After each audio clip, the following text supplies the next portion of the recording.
Hello മക്കളെ, എല്ലാവർക്കും ഞങ്ങളുടെ പുതിയൊരു വീഡിയോയിലേക്ക് സ്വാഗതം. ഞാൻ നിങ്ങളുടെ സ്വന്തം മാനോഫ്. മക്കളെ, നമ്മളിന്ന് 9ാം ക്ലാസ് ഹിന്ദിയിലെ സെക്കൻഡ് ചാപ്റ്ററിന്റെ, അതായത് നമ്മുടെ കൈ ദിനോം കെ ബാദ് എന്ന് പറയുന്ന ഒരു കവിത, ആ കവിതയാണ് പഠിക്കാൻ പോണത്. ബീഹാറുകാരനായിട്ടുള്ള നാഗാർജുൻ എന്ന പേരുള്ള ഒരു മച്ചാനാണ് ഈ ഒരു കവിത എഴുതിയിരിക്കുന്നത്. അപ്പൊ ഈ ഒരു കവിതയിലേക്ക് വരുമ്പോൾ മക്കൾക്ക് ഇവിടെ നല്ല അടിപൊളി ഒരു ചിത്രം കാണലടാ. അതായത് നല്ലൊരു ഗ്രാമീണ ദൃശ്യം, ഏക്ക് ഗാവ് കി സുന്ദർ ദൃശ്യം അല്ലേ, ഒരു ഗ്രാമത്തിന്റെ മനോഹരമായ ദൃശ്യമാണ് നമുക്ക് ഇവിടെ കാണുന്നത്. എന്തൊക്കെ കാണുന്നുണ്ടാ? ഇതാ ഒരു ഗ്രാമത്തിലെ നാട്ടുവഴി ഇങ്ങനെ കാണുന്നുണ്ടല്ലേ, നാട്ടുവഴിയിലെ ഇന്നലെ ആയിക്കോട്ടെ. എന്തായാലും അതേപോലെ തന്നെ ഇവിടെ കുറെ നല്ല സുന്ദരിമാരും സുന്ദരന്മാരായിട്ടുള്ള കുറെ ഗ്രാമവാസികൾ ഇങ്ങനെ ജോലി ചെയ്യുന്നുണ്ട് അല്ലെ. കുറെ പേര് കൊയ്ത്ത് നടത്തുന്നുണ്ട്, അങ്ങനെ എന്തൊക്കെയോ ചെയ്യുന്നുണ്ടല്ലേ. കുറെ പേര് കൊയ്തെടുത്ത നെല്ലായിട്ട് പോകുന്നുണ്ട്. ഇതൊക്കെ നമുക്ക് ഗ്രാമത്തിൽ മാത്രം കാണാവുന്ന സുന്ദരമായിട്ടുള്ള ദൃശ്യങ്ങളാണ്. പിന്നെ അവിടെ ഇവിടെയൊക്കെ നല്ല സുന്ദരമായ മലനിരകൾ അല്ലെ. പിന്നെ അതേപോലെ തന്നെ നാളികേരത്തിന്റെ കേരനിരകളാടും ഹരിതക അങ്ങനത്തെ ഉണ്ടല്ലോ. അപ്പൊ എന്തായാലും വേണ്ടില്ല. അപ്പം ഇങ്ങനെ കുറെ സുന്ദരമായിട്ടുള്ള ഒരു ഗ്രാമീണ ദൃശ്യമാണ് നമുക്ക് ഇവിടെ കാണുന്നത്. ഇപ്പൊ ഇന്ന് ഇങ്ങനെയുള്ള ദൃശ്യങ്ങളൊക്കെ കാണാമെന്ന് പറഞ്ഞാൽ ഭയങ്കര റയർ അല്ലേ. നമ്മുടെ പാലക്കാട് ഭാഗത്തേക്കൊക്കെ പോയിട്ടുണ്ടെങ്കിൽ നമ്മുടെ കൊല്ലങ്കോടൊക്കെ നല്ല അടിപൊളി നല്ല കാണാൻ നല്ല ഭംഗിയുള്ള ഗ്രാമങ്ങളൊക്കെ നമുക്ക് കാണാം അല്ലേ. അതുപോലെ പല സ്ഥലത്തുണ്ട് കേട്ടോ. നിങ്ങൾ കമന്റ് ചെയ്യുക എവിടേക്കാണ് നല്ല നല്ല ഗ്രാമങ്ങളിലെന്ന്. അപ്പോൾ ഇന്ന് നമുക്ക് നഷ്ടപ്പെട്ടുകൊണ്ടിരിക്കുന്ന ഒരു കാര്യമാണ് ഈ സുന്ദരമായ ഗ്രാമീണ കാഴ്ചകളും അതേപോലെ തന്നെ അവിടുത്തെ കൃഷിയും ആ ഒരു സംസ്കാരമൊക്കെ. ഇതെല്ലാം ബേസ് ചെയ്തുകൊണ്ട് ഒരു ഗ്രാമത്തിന്റെ സൗന്ദര്യം എന്താണെന്നും ആ സൗന്ദര്യം എങ്ങനെയാണ് നമ്മൾ ആസ്വദിക്കേണ്ടതെന്നും പറഞ്ഞിരിക്കുന്ന ഒരു കവിതയാണ് ഇവിടെ നാഗാർജുൻ നമുക്കായിട്ട് തരുന്നത്. അപ്പോൾ ഈ കവിത എങ്ങനെ എഴുതപ്പെട്ടിരിക്കുന്നത് അറിയാം മക്കളെ. നാഗാർജുൻ ഉണ്ടല്ലോ നമ്മുടെ കവി, ഈ കവി കുറെ നാളുകൾക്ക് ശേഷം തന്റെ ഗ്രാമത്തിലേക്ക് വരുന്ന രീതിയിലാണ് ഈ ഒരു കവിത ചിത്രീകരിച്ചിരിക്കുന്നത്. അപ്പൊ കുറെ കാലം ഇപ്പൊ നമുക്കറിയാം, ഗൾഫിലൊക്കെ പോയിട്ട് കുറെ കാലം ജോലി ചെയ്യുന്ന ഒരാൾ നാട്ടിലേക്ക് തിരിച്ചെത്തുമ്പോൾ നാട്ടിന്റെ ആ ഒരു പഴയ ഭംഗിയൊക്കെ ആസ്വദിക്കാൻ അവർക്ക് ഭയങ്കര ആഗ്രഹമായിരിക്കും അല്ലേ. അതായത് കുറെ കാലങ്ങളായിട്ട് എന്താ ചെയ്യുക, പുറത്തെവിടെയെങ്കിലൊക്കെ ജോലിക്കോ അല്ലെങ്കിൽ വേറെ എന്തെങ്കിലും പഠിക്കാനൊക്കെ പോയിട്ട് തിരിച്ചു വരുമ്പോൾ നമുക്ക് എന്ത് ചെയ്യും, പഴയ പോലെ കുളത്തിൽ നീന്തി കുളിക്കാനും അതേപോലെ തന്നെ മീനിനെ പിടിച്ച് നടക്കാനും അതുപോലെ പാടവരമ്പിലൂടെ ഇങ്ങനെ വെറുതെ ഇങ്ങനെ തെണ്ടി നടക്കാൻ, അതേപോലെ തന്നെ ബസ് സ്റ്റോപ്പിൽ വായി നോക്കാൻ, പിന്നെ കൂട്ടുകാരോടൊപ്പം ക്രിക്കറ്റ് ഫുട്ബോളൊക്കെ കളിക്കാൻ, ഇങ്ങനെയുള്ള പല മോഹങ്ങളും നമുക്ക് വരും അല്ലേ. അതുപോലെ ഒരുപാട് മോഹങ്ങളുമായിട്ട് വരുന്ന ഒരു കവി തന്റെ ഗ്രാമത്തിലേക്ക് കുറേ കാലങ്ങൾക്ക് ശേഷം വരികയാണ്. ഈ കവിതയുടെ പേരിനെ നോക്കിയാൽ ബഹുത്ത് ദിനോം കെ ബാദ് എന്നാണ് കൊടുത്തത് അല്ലേ. ബഹുത്ത് എന്ന് പറഞ്ഞാൽ കൈ, ധാരാളം അല്ലേ. കുറേ ദിവസങ്ങൾക്ക് ശേഷം, ബാദ് എന്ന് പറഞ്ഞാൽ ശേഷം എന്നാണ് അല്ലേ. കുറേ ദിവസങ്ങൾക്ക് ശേഷം. അപ്പൊ അതിന് നമുക്ക് മനസ്സിലാക്കാം നമ്മുടെ കവിയായ നാഗാർജുൻ കുറേ ദിവസങ്ങൾക്ക് ശേഷമാണ് തന്റെ ഗ്രാമത്തിലേക്ക് എത്തുന്നത് അല്ലേ. അപ്പൊ ആ ഗ്രാമത്തിലെ കാഴ്ചകൾ, എന്തൊക്കെ കാഴ്ചകളാണ് അയാൾ കാണുന്നതും അറിയുന്നതും നമുക്കൊന്ന് നോക്കാം. ഓക്കെ, അപ്പൊ നമുക്ക് ആ കവിത എടുക്കാം. അപ്പോൾ അതിന് മുമ്പായിട്ട് ഒരു ചെറിയൊരു കാര്യങ്ങളോട് നിങ്ങൾ മനസ്സിലാക്കണം. നമ്മൾ എങ്ങനെയാണ് ഒരു സൗന്ദര്യം ആസ്വദിക്കുക? സൗന്ദര്യം ആസ്വദിക്കുന്നതിനായിട്ട് നമുക്ക് 5, അതായത് നമുക്ക് സൗന്ദര്യം എന്നല്ല, നമുക്ക് ഈ ഭൂമിയിലെ എന്ത് കാര്യത്തെയും അനുഭവിച്ചറിയുന്നതിനായിട്ട് 5 ഇന്ദ്രിയങ്ങൾ അല്ലേ, അതായത് 5 സെൻസ് ഓർഗൻസ് നമുക്ക് തന്നിട്ടുണ്ട്. ഏതൊക്കെയാണ് മക്കളെ? ഒന്ന് നമ്മുടെ കണ്ണ് തന്നെയാണ് അല്ലേ, ഐ അല്ലേ. ഈ കണ്ണാണ് നമ്മുടെ ഏറ്റവും പ്രധാനപ്പെട്ട ഒരു സെൻസ് ഓർഗൻ. അങ്ങനെയൊന്നുമില്ല, എല്ലാത്തിനും അതിൻ്റെതായ ഇമ്പോർട്ടൻസ് ഉണ്ട്. പിന്നെ മറ്റൊന്ന് ഏതാണ്? നമ്മുടെ മൂക്കാണ് അല്ലേ. നമുക്ക് മൂക്കിലൂടെ എന്ത് ചെയ്യാൻ പറ്റും? ഗന്ധം അറിയാൻ പറ്റും, സ്മെല്ല് അറിയാൻ. കണ്ണിലൂടെ നമ്മൾ സൈറ്റ്, കാഴ്ചയാണ് അറിയാൻ പറ്റുക. അതുപോലെ മൂക്കിലൂടെ നമുക്ക് ഗന്ധം അറിയാൻ പറ്റും അല്ലേ. ഇനി മറ്റൊന്ന് നമ്മുടെ ടങ്ങാണ്, നാവിലൂടെ നമുക്ക് എല്ലാത്തിൻ്റെയും രുചി അറിയാൻ പറ്റും അല്ലേ, എന്തിൻ്റെയും രുചി അറിയാൻ പറ്റും. പിന്നെ അടുത്തെന്താ? നമ്മുടെ ചെവിയാണ്, കാതിലൂടെ നമുക്ക് ഹിയറിംഗ് സെൻസ് ആണ് കിട്ടുക, കേൾവി എന്ന അനുഭവം കിട്ടും അല്ലേ. പിന്നെ വേറൊരാളാരാ? നമ്മുടെ സ്കിൻ തന്നെയാണ്, ത്വക്ക് അല്ലേ. ആ ത്വക്കിലൂടെ നമുക്ക് എന്താ, ഇപ്പം നമ്മൾ ടച്ച് ചെയ്യും, എന്തിനേയും നമുക്ക് ടച്ച് ചെയ്തിട്ട് സ്പർശനത്തിലൂടെ നമുക്ക് എന്ത് ചെയ്യാം? വസ്തുക്കളെ തിരിച്ചറിയാം. ചൂടുള്ളതാണോ, തണുപ്പുള്ളതാണോ, ഉറപ്പുള്ളതാണോ, സ്മൂത്താണോ, ഇങ്ങനെയൊക്കെ നമുക്ക് എന്ത് ചെയ്യാൻ പറ്റും? സ്പർശനത്തിലൂടെ തിരിച്ചറിയാൻ പറ്റും. അപ്പം പല രീതിയിലൂടെ 5 മാർഗങ്ങളിലൂടെ നമുക്ക് എന്ത് ചെയ്യാൻ പറ്റും? വസ്തുക്കളെ തിരിച്ചറിയാൻ പറ്റും. അതിനാണ് നമ്മൾ സെൻസ് ഓർഗൻസ്, നിങ്ങൾ ബയോളജിയിലൊക്കെ പഠിച്ചിട്ടുണ്ടാവും അല്ലേ. എന്തായാലും നമ്മുടെ കവിയായ നാഗാർജുൻ ഈ 5 സെൻസ് ഓർഗനിലൂടെ, അതായത് 5 പഞ്ചേന്ദ്രിയങ്ങൾ അല്ലേ, ഈ പഞ്ചേന്ദ്രിയങ്ങളിലൂടെ എന്ത് ചെയ്യാണ്? അയാളുടെ ഗ്രാമത്തിന്റെ ആ ഭംഗി ആസ്വദിക്കുന്നതായിട്ടാണ് ഈ കവിത ചിട്ടപ്പെടുത്തിയിരിക്കുന്നത്. അതുകൊണ്ട് നമുക്കിവിടെ കാണാം, നമുക്കിവിടെ 6 പാരഗ്രാഫുകളാണ് ഈ കവിതയിലുള്ളത്. കവിത എടുക്കുമ്പോൾ നിങ്ങൾക്ക് മനസ്സിലാവും, 6 സ്റ്റാൻസുകൾ, 6 പാരഗ്രാഫുകളായിട്ടാണ് ഈ കവിത തയ്യാറാക്കിയിരിക്കുന്നത്. അതിൽ ഓരോ പാരഗ്രാഫ്, ആദ്യത്തെ 5 പാരഗ്രാഫിലും ഓരോ സെൻസ് ഓർഗൻ ഇയാൾ കാണുന്നു, അതേപോലെ തന്നെ ഇയാൾ സുഗന്ധം സ്മെല്ലറിയുന്നു, അതേപോലെ തന്നെ ഇയാൾ രുചി അറിയുന്നു, ഇയാൾ മണമറിയുന്നു, ഇയാൾ കേൾക്കുന്നു. ഇങ്ങനെയുള്ള 5 സെൻസ് ഓർഗൻ ആണ് ആദ്യത്തെ 5 സ്റ്റാൻസിലൂടെ നമുക്ക് മനസ്സിലാക്കാൻ കഴിയാം. അവസാനത്തെ ഒരു പാരഗ്രാഫ് അല്ലെങ്കിൽ അവസാനത്തെ ഒരു സ്റ്റാൻസിൽ നമുക്ക് കാണാൻ പറ്റുന്നതാണ് ഈ 5ഉം കൂടി ഒന്നിച്ച് ഇയാൾ പറയാണ്. ഈ 5 രീതിയിലൂടെയും അയാൾ തന്റെ ഗ്രാമത്തിന്റെ സൗന്ദര്യം ആസ്വദിച്ചു, അനുഭവിച്ചു എന്ന് നമുക്ക് പറഞ്ഞു തരികയാണ്. ഇതാണ് നമ്മുടെ കവിത. അപ്പൊ നമ്മളും ഇനി ഇങ്ങനെ തന്നെ ചെയ്യണം. നമ്മൾ കാണുന്ന നമ്മുടെ ഗ്രാമത്തിന്റെയും നമ്മുടെ പ്രകൃതിയുടെയും ദൃശ്യങ്ങളെ ഈ 5 സെൻസ് ഓർഗൻ കൊണ്ടും ആസ്വദിക്കാൻ നമുക്ക് കഴിയണം. അപ്പോഴാണ് യാത്രകൾ നമുക്ക് ഗംഭീരമായിട്ട് മാറുക. ഓക്കെ, അപ്പൊ ഏതായാലും മക്കളെ നമുക്ക് കൂടുതലായിട്ട് പറയേണ്ട, നമുക്ക് ഡയറക്റ്റ് ആയിട്ട് കവിതയിലേക്ക് വരാം. മക്കളെ എപ്പോഴും പറയുന്ന പോലെ തന്നെ അർത്ഥങ്ങൾ എഴുതിയിരിക്കാട്ടോ. അർത്ഥങ്ങൾ ഓരോന്ന് പറഞ്ഞിട്ടാണ് പോവുക. അർത്ഥങ്ങൾ പഠിക്കണം, എന്നാലേ മാർക്ക് കിട്ടൂ. ഓക്കെ, സോ അവിടെ നോക്ക്, ബഹുത്ത് ദിനോം കെ ബാദ്. നമ്മുടെ പാഠത്തിന്റെ പേരിനതാണ് അല്ലേ. ബഹുത്ത് എന്ന് പറഞ്ഞാൽ കുറെ, കൈ അല്ലേ. കുറെ എന്നാണ് ദിനോം. ദിൻ എന്ന് പറഞ്ഞാൽ ദിവസം എന്നാണ് അർത്ഥം. ദിനോ എന്ന് പറഞ്ഞാൽ ദിവസങ്ങൾ അല്ലേ. അപ്പൊ കുറെ ദിവസങ്ങൾക്ക് ബാദ്, ശേഷം. ഓക്കെ, അപ്പൊ നമ്മുടെ കവിതയുടെ പേരിനെന്താ, കുറേ ദിവസങ്ങൾക്ക് ശേഷം എന്നാണ്. അബ്കി, അബ്കി എന്ന് പറഞ്ഞാൽ ഇപ്പോൾ അല്ലെങ്കിൽ ഇത്തവണ എന്നാണ് അർത്ഥം. ഓക്കെ, നിങ്ങൾ ഇപ്പോൾ എന്ന് പറഞ്ഞാൽ മതി. ഓക്കെ, അപ്പൊ കുറേ ദിവസങ്ങൾക്ക് ശേഷം ഇപ്പോൾ എന്ത് ചെയ്തു, മേനെ, മേം എന്ന് പറഞ്ഞാൽ ഞാൻ. ഓക്കെ, അപ്പൊ ഞാൻ എന്ത് ചെയ്തു, ജീബർ, ജി എന്ന് പറഞ്ഞു കഴിഞ്ഞാൽ മനസ്സ് എന്നാണ് ഇവിടെ അർത്ഥം, അല്ലെങ്കിൽ ഹൃദയം. ഓക്കെ, ബർ എന്ന് പറഞ്ഞു കഴിഞ്ഞാൽ നിറയെ, ബർണ എന്നൊക്കെ പറഞ്ഞാൽ എന്താ അർത്ഥം, നിറയുക എന്നൊക്കെയാണ് അർത്ഥം അല്ലേ. അപ്പൊ ബർ എന്ന് പറഞ്ഞാൽ നിറയെ, അപ്പൊ ജി ബർ എന്ന് പറഞ്ഞാൽ എന്താ അർത്ഥം, മനസ്സ് നിറയെ. അപ്പം എന്താ ഇവിടെ പറഞ്ഞത്, ബഹുത്ത് ദിനോക്കെ ബാദ്, കുറേ ദിവസങ്ങൾക്ക് ശേഷം, അബ്കി ഇപ്പോൾ, മേനെ ഞാൻ എന്ത് ചെയ്തു, ജീബർ മനസ്സ് നിറയെ എന്ത് ചെയ്തു, ദേഖി, ദേഖാ ദേഖി എന്നൊക്കെ പറഞ്ഞാൽ എന്താ അർത്ഥം, കാണുക, കണ്ടു എന്നാണ് അർത്ഥം അല്ലെ. ദേഖ്ന എന്ന് പറഞ്ഞാൽ കാണുക, ദേഖി ദേഖ എന്നൊക്കെ പറഞ്ഞാൽ കണ്ടു, നോക്കി എന്ന് അർത്ഥമുണ്ട്, പക്ഷെ ഇവിടെ നിന്ന് അർത്ഥം കണ്ടു. അപ്പോൾ ഈ ആദ്യത്തെ 2 വരിയുടെ അർത്ഥം എന്താ മക്കളെ, കുറേ ദിവസങ്ങൾക്ക് ശേഷം ഞാൻ മനസ്സ് നിറഞ്ഞു കണ്ടു എന്ന്, അല്ലെങ്കിൽ മനസ്സ് നിറയെ കണ്ടു. എന്താണ് ഇയാൾ കണ്ട് ആസ്വദിച്ചത്, പക്കി സുൻഹലി ഫസലോങ്കി മുസ്കാൻ. ഇയാൾ ആസ്വദിച്ചെന്താ, മുസ്കാനാണ്. മുസ്കാൻ എന്താ ഈ മുസ്കാൻ എന്ന് പറഞ്ഞാല് പുഞ്ചിരി അല്ലെ. ചില പുഞ്ചിരികൾ ഭയങ്കര രസമായിരിക്കും അല്ലെ, നമുക്ക് കണ്ട് നോക്കി നിൽക്കാൻ തോന്നും. അപ്പൊ അതുപോലൊരു പുഞ്ചിരിയാണ് ഇയാൾ കണ്ടത്. ഇയാൾ മനസ്സ് നിറയെ ആസ്വദിച്ചത് എന്താണ്, പുഞ്ചിരിയാണ്. എന്തിന്റെ പുഞ്ചിരി, ഫസലോങ്കി മുസ്കാൻ എന്നാ പറഞ്ഞത്. ഫസൽ എന്ന് പറഞ്ഞാൽ എന്താ അർത്ഥം, വിള, ക്രോപ്പ് ഉണ്ടല്ലടാ, അതായത് നെല്ല്, ഗോതമ്പ്, ഇങ്ങനെയൊക്കെയുള്ള പല വിളകൾ നേരത്തെ നമ്മൾ ചിത്രത്തിൽ കണ്ടിരുന്നത്. ഈ ചിത്രത്തിൽ നമ്മൾ കാണുന്നുണ്ട്, അവിടെ എന്തോ വിള കൊയ്തെടുക്കുന്നത് നെല്ലെന്നാണ് അല്ലെ. അതായത് നല്ല നെല്ല് വിളയുന്ന ഗ്രാമമാണ്, ഗ്രാമത്തിലേക്കാണ് നമ്മുടെ കവി എത്തുന്നത്. അപ്പോൾ ആ ഗ്രാമത്തിലെ ആ വിള, ആ നെല്ലിന്റെ അല്ലെങ്കിൽ ആ വിളയുടെ, ഫസൽ എന്ന് പറഞ്ഞാൽ വിള എന്നേ അർത്ഥമുള്ളൂ കേട്ടോ, ആ വിളയുടെ പുഞ്ചിരിയാണ് കാണുന്നത്. ഓക്കെ, അതും എങ്ങനെയുള്ള വിളയാണ്, സുൻഹലി എന്നാ പറഞ്ഞത്. സുൻഹലി എന്ന് പറഞ്ഞാൽ സ്വർണ്ണ നിറമുള്ള. ഓക്കെ, സുൻഹരി എന്ന് പറഞ്ഞാൽ സോന എന്നൊക്കെ പറഞ്ഞാൽ സ്വർണ്ണം എന്നാണ് അർത്ഥം. അപ്പൊ സ്വർണ്ണ നിറത്തോട് കൂടിയ വിളയുടെ പുഞ്ചിരിയാണ് ഇയാൾ കാണുന്നത്. അതും എങ്ങനെയുള്ള, പക്കി, പക്കി എന്ന് പറഞ്ഞു കഴിഞ്ഞാൽ എന്താ, പാകമായ അല്ലെങ്കിൽ നല്ല വിളഞ്ഞു നിൽക്കുന്ന എന്നൊക്കെ പറയും. നമുക്കറിയാം നെല്ല് നല്ല വിളഞ്ഞു നിന്നാൽ അതിന് എന്ത് കളർ ഉണ്ടാവുക, സ്വർണത്തിന്റെ കളറല്ലേ ഉണ്ടാവുക. അപ്പൊ നമ്മുടെ എഴുത്തുകാരൻ ഇവിടെ പറഞ്ഞതാണ്, നല്ല പക്കി, പാകമായ വിളഞ്ഞു നിൽക്കുന്ന, സുൻഹലി സ്വർണ്ണ നിറമുള്ള, ഫസലോംകി വിളകളുടെ, അതായത് നെല്ലിന്റെ, മുസ്കാൻ പുഞ്ചിരിയാണ് ഞാൻ എന്ത് ചെയ്തത്, ജീബർ എന്ന ദേഖി മനസ്സ് നിറയെ കണ്ടത്. മനസ്സിലായില്ലേ. എന്നിട്ട് വീണ്ടും പറയണേ, ബഹുത്ത് ദിനോക്കെ ബാദ്, എപ്പോഴാ കണ്ടത്, കുറേ നാളുകൾക്ക് ശേഷം. ഓക്കെ, അപ്പോൾ ഈ ഫസ്റ്റ് പാരഗ്രാഫ് ഒന്നുകൂടി ഞാൻ പറഞ്ഞുതരാം. എന്താ, ബഹുത്ത് ദിനോക്കെ ബാദ്, കുറേ നാളുകൾക്ക് ശേഷം, അബ്കി മേനെ ജീബർ ദേഖി, ഇപ്പോൾ ഞാൻ മനസ്സ് നിറയെ കണ്ടു എന്ത്, പക്കി സുൻഹലി ഫസലോംകി മുസ്കാൻ, അതായത് പാകമായ, അതായത് വിളഞ്ഞ എന്തിന്റെ, സുൻഹലി സ്വർണ്ണ നിറമുള്ള, ഫസലോംകി മുസ്കാൻ വിളകളുടെ പുഞ്ചിരി ഞാൻ കണ്ടു, ബഹുത്ത് ദിനോക്കെ ബാദ് കുറെ നാളുകൾക്ക് ശേഷം. മനസ്സിലായില്ലേ. അപ്പൊ ഇവിടെ ഈ ഫസ്റ്റത്തെ വരികളിലൂടെ നമുക്ക് എന്താ കണ്ടത്, സെൻസ് ഓർഗനായ കണ്ണിന്റെ പ്രത്യേകതയാണ് പറഞ്ഞത്. ഞാൻ കണ്ണുകൊണ്ട് ആസ്വദിച്ചു എന്നാണ് പറയുന്നത് അല്ലേ. അപ്പൊ ഫസ്റ്റ് കണ്ണിന്റെ കാഴ്ച എന്ന അനുഭവം അയാൾ ആസ്വദിച്ചു. ഇനി രണ്ടാമതായിട്ട് അയാൾ എന്താ ആസ്വദിക്കാൻ പോണെന്നൊക്കെ, ഏത് ഇന്ദ്രിയത്തെ കുറിച്ചാണ് പറയുന്നത് നോക്കി. ബഹുത്ത് ദിനോക്കെ ബാദ്, ഇത് കവിത വളരെ എളുപ്പമാണ് പഠിക്കാൻ, എല്ലാം സെയിം പോലെ വരുന്നത് അല്ലേ. അപ്പൊ കുറെ നാളുകൾക്ക് ശേഷം എന്താ, അബ്കി ഇപ്പോൾ, മേം ഞാൻ എന്ത് ചെയ്തു, ജീബർ സുൻ പായ, സുന എന്ന് പറഞ്ഞാൽ എന്താ അർത്ഥം, സുന എന്ന് പറഞ്ഞാൽ കേൾക്കുക അല്ലെ. സുൻ സുന അധിക ഗണ്ടാല അല്ലെ. അപ്പൊ എന്താണ് സുന എന്ന് പറഞ്ഞാൽ കേൾക്കുക. സുൻ പായ, പാന എന്ന് പറഞ്ഞു കഴിഞ്ഞാൽ, പാന എന്ന് പറഞ്ഞു കഴിഞ്ഞാൽ അറിയുക, മനസ്സിലാക്കുക എന്നൊക്കെയാണ് അർത്ഥം. അപ്പോൾ ഞാൻ കേട്ടു മനസ്സിലാക്കി, പായ എന്ന് പറഞ്ഞാൽ അതിന്റെ പാസ്റ്റ് ടെൻസ് ആണ് അല്ലെ. അപ്പൊ ഞാൻ കേട്ടു മനസ്സിലാക്കി അല്ലെങ്കിൽ കേട്ടറിഞ്ഞു എന്ന് പറഞ്ഞാൽ എന്താ അർത്ഥം, ഞാൻ കേട്ടു അല്ലെ. അപ്പൊ സുൻപായ എന്ന് പറഞ്ഞാൽ കേട്ടു നിർത്താൻ മതി. അപ്പോൾ കുറെ കാലങ്ങൾക്ക് ശേഷം ഇപ്പോൾ ഞാൻ ജീബർ മനസ്സ് നിറയെ കേട്ടു. അതായത് ഈ മനസ്സ് നിറയെ എന്ന് പറയുന്നത് എന്താണ്, മനസ്സുകൊണ്ടാണ് കേൾക്കുന്നത്. മനസ്സ് നിറയെ എന്ന് പറഞ്ഞാൽ ആസ്വദിച്ചിട്ട് അല്ലെ. ഞാൻ വളരെ ആസ്വദിച്ച് കേട്ടു. എന്താ ആസ്വദിച്ചിട്ട് ഇഷ്ടത്തോടെ കേട്ട കാര്യം എന്താണ്, താൻ. താൻ എന്ന് പറഞ്ഞാൽ എന്താ, നാദം, ശബ്ദം. ശബ്ദമാണ് അയാൾ കേട്ടത്, അല്ലെങ്കിലും കേൾക്കുമ്പോൾ ശബ്ദമാണല്ലേ കേൾക്കുക. ഈ താൻ എന്ന് പറഞ്ഞാൽ വെറും സൗണ്ട് അല്ല, നാദം. വളരെ മനോഹരമായ ശബ്ദങ്ങൾക്കാണ് നമ്മൾ താൻ എന്ന് പറയാം, കേൾക്കാൻ ഇഷ്ടമുള്ള. അപ്പോൾ സംഗീതത്തിൻ്റെയൊക്കെ ശബ്ദങ്ങൾ ഉണ്ടല്ലോ, അതിനൊക്കെ നമ്മൾ താൻ എന്ന് പറയാം, നാദം എന്ന് പറയട്ടോ, നാദം. ഓക്കെ, അപ്പൊ അയാൾ ഒരു നാദമാണ് കേട്ടത്. ആരുടെ നാദമാണ് കേട്ടത്, അതിവിടെ പറയുന്നുണ്ട്, കിഷോരിയോം കി നാദ് എന്നാണ് പറഞ്ഞത്. കിഷോരി എന്ന് പറഞ്ഞാൽ എന്താ, യുവതി, അതായത് ബാലികമാര് അല്ലെ. സ്ത്രീകളുടെ ശബ്ദം എന്ന് പറഞ്ഞാൽ ഭയങ്കര രസകരമായിരിക്കും അല്ലെ. അപ്പൊ നിങ്ങൾ പാട്ടുപാടും കൂടി ചെയ്യുമ്പോൾ അത് വളരെ മനോഹരമായിരിക്കും അല്ലെ.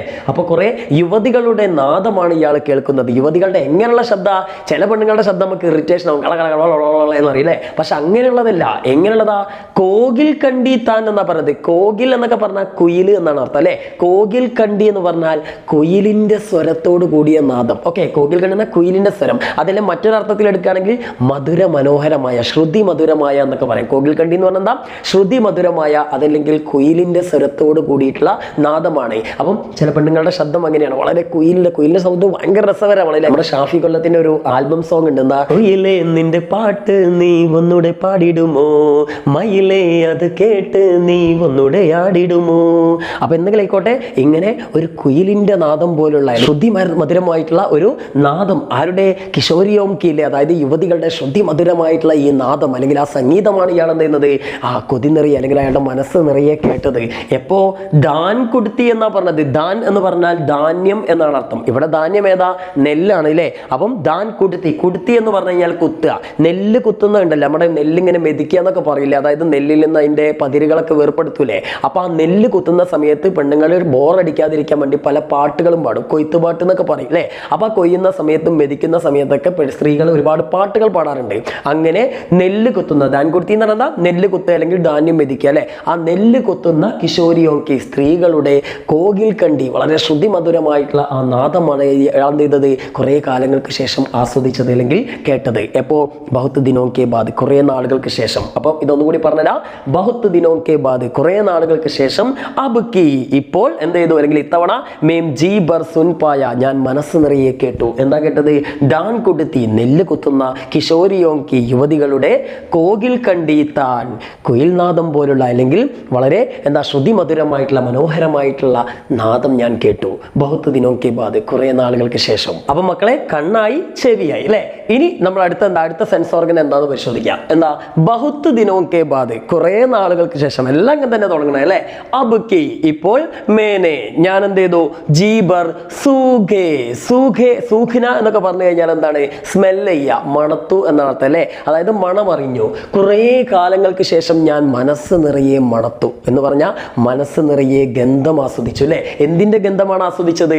ഫൂൽ. എന്താണ് ഫൂൽ എന്ന് പറഞ്ഞാൽ? പൂവല്ലേ. പൂവിന്റെ ഗന്ധമാണ് ഇയാൾ എന്ത് ചെയ്ത് ആസ്വദിച്ചത്. അതും ഏത് പൂവിന്റെ? അത് ഇവിടെ ശ്രദ്ധിക്കേണ്ട. മൗൽസിരിക്കെ എന്നാണ് പറഞ്ഞത്. മൗൽസിരി എന്ന് പറഞ്ഞു കഴിഞ്ഞാൽ ഇലഞ്ഞിപ്പൂവ്. ഇലഞ്ഞിപ്പൂ മണമൊഴുകി വരുന്നു, അങ്ങനെ കുറെ പാട്ടുകളൊക്കെ ഉണ്ട് കേട്ടോ. എന്തെങ്കിലും ആയിക്കോട്ടെ, ഇലഞ്ഞിമരം എന്ന് പറഞ്ഞാൽ വലിയൊരു മരമുണ്ട്. ആ മരത്തിൽ നിറയെ ഉണ്ടാവുന്ന ഒരു പൂവാണ് ഇലഞ്ഞിപ്പൂവ്. അതിന്റെ ഫോട്ടോ ഞാനിവിടെ കൊടുക്കുന്നുണ്ട്. ആ പൂ എന്ന് പറഞ്ഞു കഴിഞ്ഞാൽ ഗ്രാമത്തിലൊക്കെ ആ പൂക്കൾ ഉണ്ടെങ്കിൽ ആ പ്രദേശത്ത് മൊത്തം ഭയങ്കര സ്മെല്ലായിരിക്കും. നമ്മളെ മുല്ലപ്പൂവിനെ പോലെ, മുല്ലപ്പൂ പൂത്താൽ ഭയങ്കര സ്മെല്ലായിരിക്കില്ലേ. അതുപോലെ തന്നെ ഇലഞ്ഞിമണം എന്ന് പറഞ്ഞാൽ ഭയങ്കര കേൾക്കാനല്ലല്ലോ അല്ലെ, സ്മെല്ല് ചെയ്യാൻ നല്ല അടിപൊളിയാണ്. നല്ല ആസ്വാദ്യകരമായിട്ട് സ്മെല്ല് ചെയ്യാൻ പറ്റിയിട്ടുള്ള ഒരു പൂവാണ് ഇത്, നമ്മുടെ ഇലഞ്ഞിപ്പൂവ്. ആ ഇലഞ്ഞിപ്പൂവിന്റെ സ്മെല്ലാണ് അയാൾ എന്ത് ചെയ്ത് മനസ്സ് നിറയെ ആസ്വദിച്ചത്. അപ്പൊ ആ ഗ്രാമത്തിൽ ഒരുപാട് ഇലഞ്ഞി മരങ്ങൾ ഉണ്ടായിരിക്കും അല്ലെ. അതും എങ്ങനെയുള്ളതാ പറഞ്ഞത്? എങ്ങനെയുള്ള പൂക്കളുടെ സ്മെല്ല? ചീഞ്ഞ പൂക്കളുടെ സ്മെല്ലല്ല. ഇവിടെ എന്താ പറഞ്ഞേ? ഡേർസേ എന്നാ പറഞ്ഞത്. ഡേർ എന്ന് പറഞ്ഞാൽ കുറെ കുനുകുനാ അല്ലേ, അതായത് നിറയെ അല്ലെങ്കിൽ എന്താ കൂട്ടമായിട്ട് ഇരിക്കുക എന്നൊക്കെയാണ് ഡേർ എന്ന് പറഞ്ഞാല്. അപ്പം ഈ മരത്തിൽ നിറയെ കുനുകുനാന്നിരിക്കുന്ന, നിറഞ്ഞിരിക്കുന്ന, കുലകുലായിട്ടിരിക്കുന്ന എന്ത്? താസേട്ട് അടുക്കേ ഫൂൽ എന്നാ പറഞ്ഞത്. താസേട്ട് അടുക്ക് എന്ന് പറഞ്ഞാൽ ഫ്രഷഡ, അതായത് പുതുതായി വിരിഞ്ഞല്ലേ, അതായത് വളരെ പുതുപുത്തനായി നിൽക്കുന്ന പൂക്കൾ, നല്ല പൂക്കൾ വിരിഞ്ഞിരിക്കുന്ന സമയത്താണല്ലോ പൂവിന് നല്ല സ്മെല്ല് ഉണ്ടാവുക. അപ്പൊ അതുപോലെ നല്ല പുതുപുത്തനായിരിക്കുന്ന പൂക്കളുടെ, അതും എങ്ങനെ? കുനുകുനാന്നിരിക്കുന്ന, ഒരുപാട് തിങ്ങി നിറഞ്ഞിരിക്കുന്ന ഈ മൗൽസിരി എന്ന് പറയുന്ന ഇലഞ്ഞിപ്പൂമരത്തിലെ പൂക്കളുടെ സ്മെല്ലാണ് ഞാൻ എന്ത് ചെയ്തത്? മനസ്സ് നിറയെ ആസ്വദിച്ചതെന്ന് നമ്മുടെ കവി പറയാണ്. എപ്പോ? ബഹുത്ത് ദിനോം കെ ബാദ്, കുറെ നാളുകൾക്ക് ശേഷം അല്ലെ. അപ്പോൾ ഒന്നുകൂടി പറയാണ്, ബഹുത്ത് ദിനോം കെ ബാദ്, കുറെ നാളുകൾക്ക് ശേഷം, അബ് കി മേനെ ജീബർ സൂഖേ, ഞാൻ കുറേ കാലങ്ങൾക്ക് ശേഷം ഇപ്പോൾ എന്ത് ചെയ്തു? മനസ്സ് നിറയെ സൂഖേ, സ്മെല്ല് ചെയ്തു, ആസ്വദിച്ചു, മണത്തറിഞ്ഞു. എന്ത്? മൗൽസിരിക്കെ, അതായത് ഇലഞ്ഞിപ്പൂക്കളുടെ, ഡേർസേ, അതായത് കൂട്ടമായിട്ടുള്ള അല്ലെങ്കിൽ നിറഞ്ഞിരിക്കുന്ന ഇലഞ്ഞിപ്പൂക്കളുടെ, താസേറ്റടുക്കെ ഫൂൽ, താസേറ്റടുക്ക് എന്ന് പറഞ്ഞാൽ ഫ്രഷ് ആയിട്ടുള്ള, അതായത് പുതുപുത്തൻ എന്നാണ് പൂക്കളുടെ ഗന്ധം. ഓക്കെ, ബഹുത്ത് ദിനോം കെ ബാദ്, കുറേ നാളുകൾക്ക് ശേഷം. അപ്പം എന്താണല്ലേ ഒരു ഗ്രാമത്തിന്റെ സൗന്ദര്യം പറയാണ്. അപ്പം എല്ലാം ആസ്വദിക്കാൻ നമ്മൾ ഇങ്ങനെയാണ് പ്രകൃതി ആസ്വദിക്കേണ്ടത്. കണ്ടറിയണം, രുചിച്ചറിയണം, മണത്തറിയണം, കേട്ടറിയണം. ഇതെല്ലാം പ്രകൃതിക്ക് സംഗീതമുണ്ട്, പ്രകൃതിക്ക് ഒരു ടേസ്റ്റ് ഉണ്ട്, പ്രകൃതിക്ക് കാഴ്ചയുടെ വിരുന്നുണ്ട്. ഇതെല്ലാം ആസ്വദിച്ചാലാണ് നമുക്ക് ശരിക്കും വിഷ്വൽ ട്രീറ്റ് കിട്ടുക അല്ലേ, നമുക്കൊരു അനുഭവം, ഒരു എക്സ്പീരിയൻസ് ഉണ്ടാവുക. അപ്പം അതാണ് ഇവിടെ കവി ആസ്വദിക്കുന്നത്. ഇങ്ങനെ വേണം നമ്മൾ പ്രകൃതിയെ വർണ്ണിക്കാൻ അല്ലെങ്കിൽ പ്രകൃതിയെ ആസ്വദിക്കാൻ എന്നാണ് കവി നമുക്ക് പറഞ്ഞു തരുന്നത്. ഇനി അടുത്തത്, അപ്പോൾ നമ്മുടെ എന്തുമായി? മൂക്കിന്റെ അനുഭവമായി അല്ലേ, ഗന്ധവും അറിഞ്ഞു. ഇനി നമുക്ക് അടുത്ത സെൻസ് ഓർഗനിലേക്ക് പോകാം. എന്താ? ബഹുത്ത് ദിനോം കെ ബാദ്, കുറേ കുറെ നാളുകൾക്ക് ശേഷം അബ്കി ഇത്തവണ മേം ജീബർ ചൂപ്പായ. ചൂന എന്ന് പറഞ്ഞു കഴിഞ്ഞാൽ ചൂന, തൊടുക, സ്പർശിക്കുക. അപ്പോൾ കുറെ നാളുകൾക്ക് ശേഷം ഞാൻ ഇത്തവണ മനസ്സ് നിറയെ തൊട്ടറിഞ്ഞു അല്ലെങ്കിൽ സ്പർശിച്ചറിഞ്ഞു. എന്താ സ്പർശിച്ചറിഞ്ഞത്? അപ്നി ഗവയി. ഗവയി, ഗാവ് എന്ന് പറഞ്ഞാൽ ഗ്രാമം എന്നാണ് അർത്ഥം. ഗവയി എന്ന് പറഞ്ഞാൽ ഗ്രാമീണം. ഓക്കെ, എന്നർത്ഥം ഗ്രാമീണം, ഗ്രാമത്തിന്റെ എന്നൊക്കെ പറയാം. എന്താ പറയുന്നത്? കുറെ നാളുകൾക്ക് ശേഷം ഞാൻ തൊട്ടറിഞ്ഞു. എന്താ തൊട്ടറിഞ്ഞത്? എൻ്റെ ഗ്രാമത്തിന്റെ, അപ്നി ഗവയി, എൻ്റെ ഗ്രാമീണ പക്കഡണ്ടിക്ക്. പക്കഡണ്ടി എന്ന് പറഞ്ഞു കഴിഞ്ഞാൽ ഒറ്റയടിപ്പാത. ഗ്രാമത്തിലെ ഒരാൾക്ക് മാത്രം നടക്കാവുന്ന ചെറിയ നടവരമ്പുകൾ ഉണ്ടാവില്ലേ, ചെറിയ വരമ്പുകൾ അല്ലെങ്കിൽ ചെറിയ പാതകൾ, അങ്ങനെയുള്ള വഴികൾക്ക്, ചെറിയ ഇടുങ്ങിയ വഴികൾക്കാണ് നമ്മൾ പക്കഡണ്ടി എന്ന് പറയാം. ആ ഗ്രാമത്തിലെ ആ ഒറ്റയടി പാതയിലെ ചന്ദൻ വർണ്ണി ധൂൽ. ധൂൽ എന്ന് പറഞ്ഞാൽ പൊടി എന്നാണ് അർത്ഥം. ഇവിടെ ഉദ്ദേശിച്ചത് മണ്ണ് എന്നാണ്. ഓക്കെ, അതും എങ്ങനെയുള്ള മണ്ണ്? ചന്ദൻ വർണ്ണി എന്നാ പറഞ്ഞത്, ചന്ദന വർണ്ണത്തോടു കൂടിയ മണ്ണ്. അപ്പം എന്താ ഇയാൾ ശരിക്കും തൊട്ടറിഞ്ഞത്? മണ്ണിനെ അല്ലേ. അതായത് ഇവിടെ ചൂപ്പായ, അയാൾ തൊട്ടറിഞ്ഞു. എന്തിനാ തൊട്ടറിഞ്ഞത്? ധൂൽ, പൊടിയെ അല്ലെങ്കിൽ മണ്ണിനെയാണ് ഇയാൾ തൊട്ടറിഞ്ഞത്. എവിടത്തെ മണ്ണിനെ? അയാളുടെ ഗ്രാമത്തിലെ പക്കഡണ്ടി, അതായത് ഗ്രാമീണ ഒറ്റയടിപ്പാതയിലെ ആ ഒരു മണ്ണിനെയാണ് അയാൾ തൊട്ടറിഞ്ഞത്. ആ മണ്ണിന് കൊടുത്ത വിശേഷണം എന്താ? ചന്ദൻ വർണ്ണി ധൂൽ എന്നാണ്. ചന്ദന നിറം അല്ലേ, ചന്ദനത്തിന് നിറം അറിയില്ലേ? ആ ചന്ദന നിറത്തോട് കൂടിയിട്ടുള്ള ചന്ദനവർണ്ണമുള്ള ആ ഒരു മണ്ണ് ഞാൻ എന്ത് ചെയ്തു? തൊട്ടറിഞ്ഞു അല്ലേ. ചില ആളുകൾക്ക് അങ്ങനെ ഭയങ്കര നൊസ്റ്റ് വരുമ്പോൾ ഒരു മണ്ണിൽ വരെ തൊടും അല്ലേ. അപ്പം അത്രയും എന്താണ്, അത്രയും അയാൾ ആ ഗ്രാമത്തെ ആസ്വദിക്കുന്നു പറഞ്ഞാൽ ആ ഗ്രാമത്തിന്റെ ആ മണ്ണ്, ആ ഒരു ചെളിയൊക്കെ പുരണ്ട ആ മണ്ണിനെ അയാൾ എന്ത് ചെയ്തു? തൊട്ടറിഞ്ഞു അല്ലേ. ഇനി എന്താ? ബഹുത്ത് ദിനോക്കെ ബാദ്, കുറെ നാളുകൾക്ക് ശേഷം. അപ്പോൾ ഒന്നുകൂടി പറഞ്ഞുതരാം. ബഹുത്ത് ദിനോക്കെ ബാദ്, കുറെ നാളുകൾക്ക് ശേഷം അബ്കി ഇത്തവണ മേ ജീബർ ചൂപ്പായ, ഞാൻ മനസ്സ് നിറയെ തൊട്ടറിഞ്ഞു അല്ലെങ്കിൽ സ്പർശിച്ചു. എന്തിനെ? അപ്നി ഗവയി പക്കഡണ്ടിക്ക് ചന്ദൻ വർണ്ണി ധൂൽ, തൻ്റെ ഗ്രാമത്തിന്റെ ഒറ്റയടിപ്പാതയിലെ എന്താ ചന്ദന നിറത്തോടു കൂടിയ മണൽത്തരികളെ അല്ലെ, മണ്ണിനെ. ഇനി നമുക്ക് അടുത്ത പാരഗ്രാഫുകളിലേക്ക് പോവാം. അപ്പൊ ഇനി നമുക്ക് 2 പാരഗ്രാഫും കൂടിയുള്ളൂ, അതായത് അവസാനത്തെ സെൻസ് ഓർഗൻ. ഇനി നമുക്ക് ഏത് സെൻസ് ഓർഗനാണ് ഉള്ളത്? കണ്ണായി, മൂക്കായി, ചെവിയായി, സ്കിന്നായി അല്ലെ, തൊലിയായി. ഇനിയിപ്പോ നമുക്ക് എന്താ ഉള്ളത്? നമുക്ക് ഇനി നാവും കൂടിയല്ലേ, രുചിച്ചറിയുന്നല്ലേ. ആ ഗ്രാമത്തിൽ എന്താണ് ഇയാൾ രുചിച്ചറിയാൻ പോകണേ നമുക്ക് നോക്കാം. നോക്കേ, ബഹുത്ത് ദിനോക്കെ ബാദ്, കുറെ നാളുകൾക്ക് ശേഷം അബ്കി ഇത്തവണ മേനെ ജീബർ താൽ മഖാന ഖായ. താൽ മഖാന എന്ന് പറഞ്ഞാൽ ഒരു തരം ധാന്യം പോലുള്ള, നമ്മളെ മുത്താറി തിനക്കല്ലോ അതുപോലത്തെ ഒരു വിളയാണ്, ഒരു വിളവാണ്. അതായത് ഒരു ക്രോപ്പാണെന്ന് മനസ്സിലാക്കുക, ഒരു ധാന്യമാണ്. അത് ഔഷധമായിട്ടൊക്കെ ഉപയോഗിക്കുന്നതാണ്. ഒരു തരം ഔഷധ ചെടിയാണ് താൽമഖാന എന്ന് മനസ്സിലാക്കുക. അതിന്റെ പിക്ചറുകൾ ഞാൻ ഇവിടെ കൊടുക്കാം. ഗൂഗിളിൽ അടിച്ചാൽ താൽമഖാന എന്ന് അടിച്ചാൽ നിങ്ങൾക്ക് ഒരുപാട് പിക്ചറുകൾ കിട്ടും. അതിന് താൽമഖാന തന്നെയാണ് പറയാം കേട്ടോ. അപ്പോൾ ഈ നോർത്ത് ഇന്ത്യക്കാർ ഭക്ഷണമായിട്ടും മരുന്നായിട്ടൊക്കെ ഉപയോഗിക്കുന്ന ഒരു സാധനമാണ്, നമ്മുടെ മുത്താറിയൊക്കെ പോലുള്ള ഒരു സാധനമാണ്. അപ്പോൾ എന്തായാലും കുറേ നാളുകൾ ആ ഗ്രാമത്തിലെ ഒരു വിളയായിരിക്കും. ആ വിളയായിട്ടുള്ള താൽ മഖാന അയാൾ എന്ത് ചെയ്തു? ഖായ. ഖാന എന്ന് പറഞ്ഞാൽ എന്താ? തിന്നുക അല്ലേ. അപ്പൊ കുറേ നാളുകൾക്ക് ശേഷം അയാൾ മനസ്സ് നിറയെ, ഹൃദയം നിറയെ എന്ത് ചെയ്തു? ആ താൽ മഖാന, അയാൾ പണ്ടേ കഴിക്കുന്ന സാധനമായിരിക്കും, അത് തിന്നു എന്നാ പറഞ്ഞത്. അവിടെ ഒരുപാട് കിട്ടുമായിരിക്കും അല്ലേ. പിന്നെ അയാൾ എന്താ ചെയ്തത്? താൽ മഖാന മാത്രമല്ല അയാൾ തിന്നത്, എന്താ? ഗന്നെ. ഗന്നെ എന്ന് പറഞ്ഞാൽ എന്താ? ഗന്ന എന്ന് പറഞ്ഞാൽ കരിമ്പ്. കരിമ്പ് അയാൾ എന്ത് ചെയ്തു? തിന്നു. എങ്ങനെയാ തിന്നത്?